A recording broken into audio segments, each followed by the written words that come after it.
Today I'm going to talk to you about 5 things I would tell to my younger self. Number 1 is to allow God to lead your life. If I could go back in time and talk to my younger self, I would shake him and say, just let God lead you. Just actually commit to following him, regardless of how difficult it seems. In fact, following God has been always accompanied by things being outside of my comfort zone. The hardest part of actually living that way has been doubting whether or not he will get me from where I am to where I actually want to be. Over time, I've worked through a lot of the arguments and about the logic of why would God provide for us? God the Father is all-powerful, all-knowing. So logically, why would he have created me? He said that he created man in his own image and likeness. And God himself is the creator, which means that we are meant to create ourselves. What I wish I could tell my younger self is that by living in your creativity, God will actually use that to create value in the world and to provide more to the people that you're meant to serve. God made us with our minds, with our hearts, with our bodies, with our soul. So every part of us was deliberately crafted and made. It was a realization for me to come to terms with the fact that the desires of my heart are actually from God.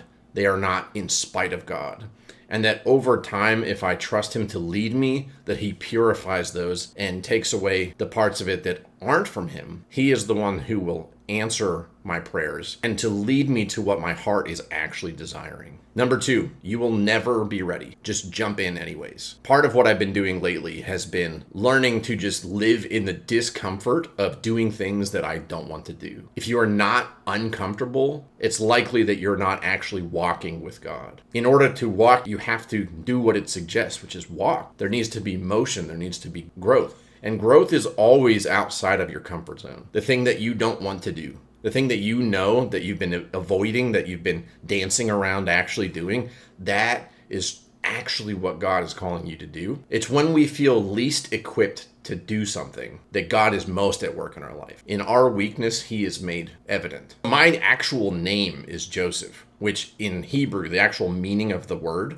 is he will increase. Biblically, this is actually mentioned in John 3:30. It says, he will increase, but I must decrease. God has room to work when we are weak and failing and unable. That's when he does the most to change me to be a better man. Number 3, remove what does not bear fruit. One of the hardest things I've ever had to learn is that fear is a terrible advice giver. At the times where I knew that somebody shouldn't necessarily be in my life, the things I was doing weren't actually serving me or serving people or helping me to grow as a man, I would hesitate to let go of those things out of fear that I would not have anything. The act of emptying my hands, of letting go of the things that I currently had, came with the anxiety and fear that my hands would remain empty. To the contrary, God has actually never given me the things that I've needed until I let go of the things that I was holding on to that were not of him and that were not meant to be in my life. I had to let go of those things, and I had to let the parts of me that were wrong begin to die. So in my life, that's been habits, addictions, the tendency to go where I'm comfortable, to let go of friends or friend groups who didn't actually bring me closer to God or bring me closer to my goals for me and my family or for what I had hoped to accomplish in the world. And it's the actual act of letting go of those things that had opened the doors and given me the ability to do what I was called to do, which was to serve more effectively as a husband, as a father, as a man. Number 4, God is your provider. Whether you want him to be or not, he is. We deceive ourselves into believing that we are the ones who are making money, who are accomplishing things in the world. However, without God, we are actually completely incapable of doing any of those things. John 15:4-5 says, abide in me and I in you. As the branch cannot bear fruit of itself unless it abides in the vine, neither can you unless you abide in me. I am the vine and you are the branches. He who abides in me and I in him bears much fruit,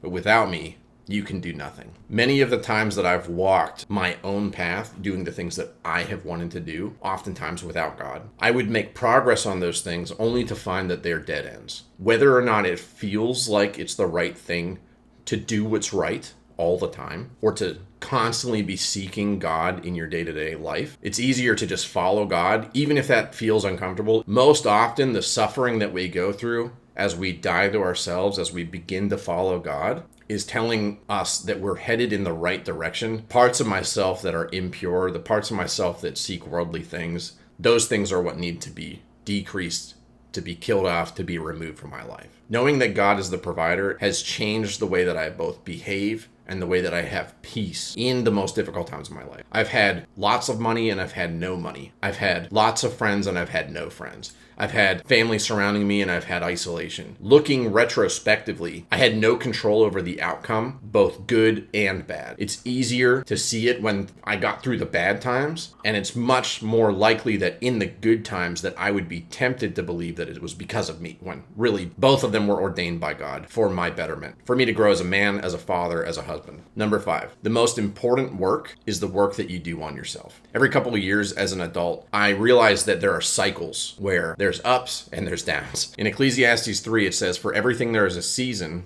and a time for every matter under heaven."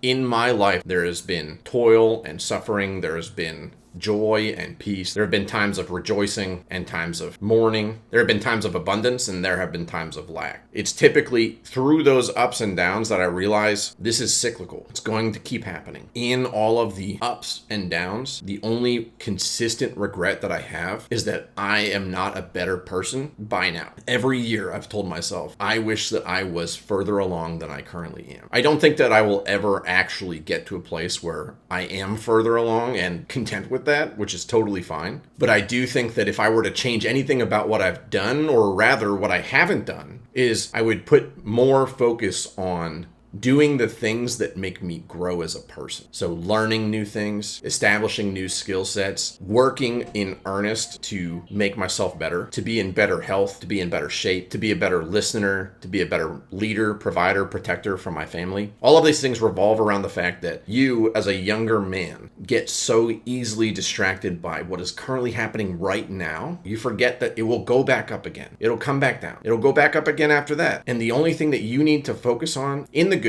and in the bad is to be a little bit better today than you were yesterday. I know that if I can take these next 5 years and just do better on more days than I don't, I know that 5 years from now, looking back, I will most likely have the same complaint. I will most likely say, I wish I was further along. That is the most meaningful work, is the act of consistently, deliberately becoming who you're meant to be. To use God's likeness and creativity to be a part of creation, to grow as a person, to allow the parts of you that are sinful, are prideful, that cause suffering to be taken away from you. If you're still listening, I would still give you the same advice. Allow God to lead your life. You'll never be ready. Just jump into it. Just start doing it. Remove the things and people that don't bear fruit in your life. Trust that God will provide because He says so, and He is faithful. And begin the most important work, which is the work of becoming who you are meant to be. Work on yourself today.